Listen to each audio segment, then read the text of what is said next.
There's no shame in wishing you were a Viking. We could all do with a little looting and pillaging every so often to relieve some stress. It's just human nature. But even if you're a fan of the TV show Vikings, you probably don't know what you'd be in for. And you're not alone. Even though the Vikings left behind things like settlements and artifacts, they didn't leave much in the way of writing, except for their sagas. Even if you look at what others wrote about them, it's a lot of hearsay and exaggeration. But don't worry, we do know some things for sure, and it's just as messed up as you'd expect. So, you're a Viking. You make your living pillaging, raiding, and kidnapping. You're really good at sailing the high seas, and you're even better at cleaving skulls. But you have to go home sometime, so what happens then? Do you turn off the bloodthirsty? More wine! More women! More table!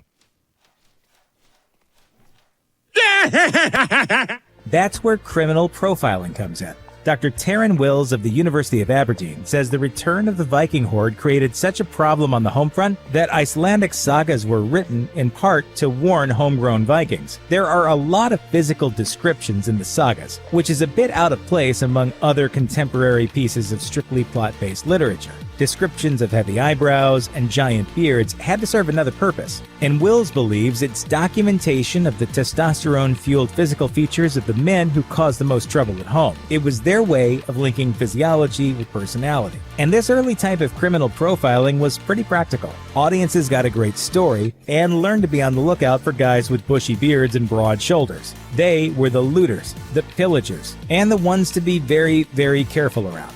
This one's going to get gross pretty fast, so buckle up. According to Snorri Sturluson's Icelandic saga The Prose Edda, part of the Viking funeral rites involved a step thought to be a necessary part of preventing or at least postponing the end of the world: cutting the fingernails and toenails of the dead. There are all kinds of dark things that were said to happen during Ragnarok, and one of those horrible little details includes the sailing of the ship Naglfir. Naglfir would carry the giants into battle, and the entire ship was made from the fingernails and toenails of the dead. The more people who were buried with untrimmed nails, the bigger the ship would be. Bigger ship equals more giants on board. And honestly, we want more giants about as much as we want to see a giant ship made from toenails. You can see all kinds of body modifications on the market today, but the Vikings had their own ideas about it.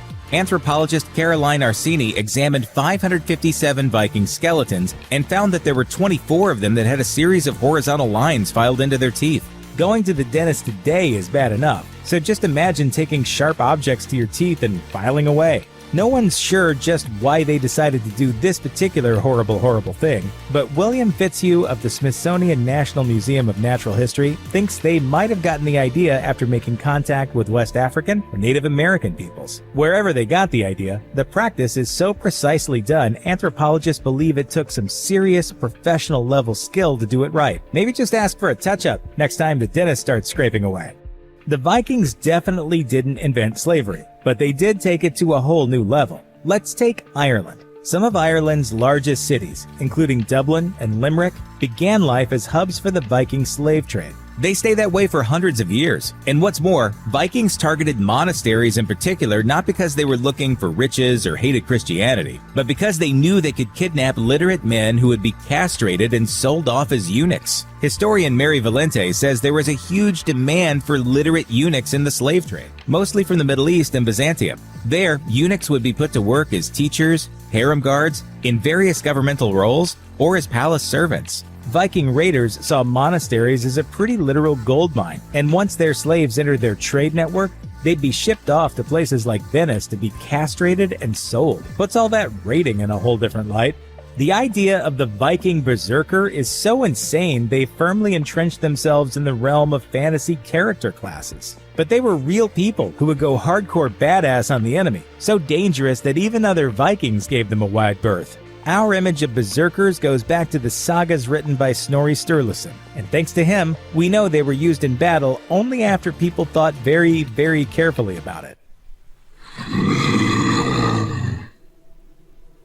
It was such a risk because they could be just as dangerous to their own side, and in 1030, Olav Haraldsson found that out the hard way. His berserkers completely failed to follow orders, lost the battle, and kick-started the king's ultimate downfall. Oops. No one really knows where berserker rage came from. And it's such a powerful thing, it's usually attributed to Odin's influence. Skeptoid's Brian Dunning has another pretty dark, pretty heartbreaking theory. He suggests their supernatural rage and anger, triggered on the battlefield, falls at the extreme end of post-traumatic stress.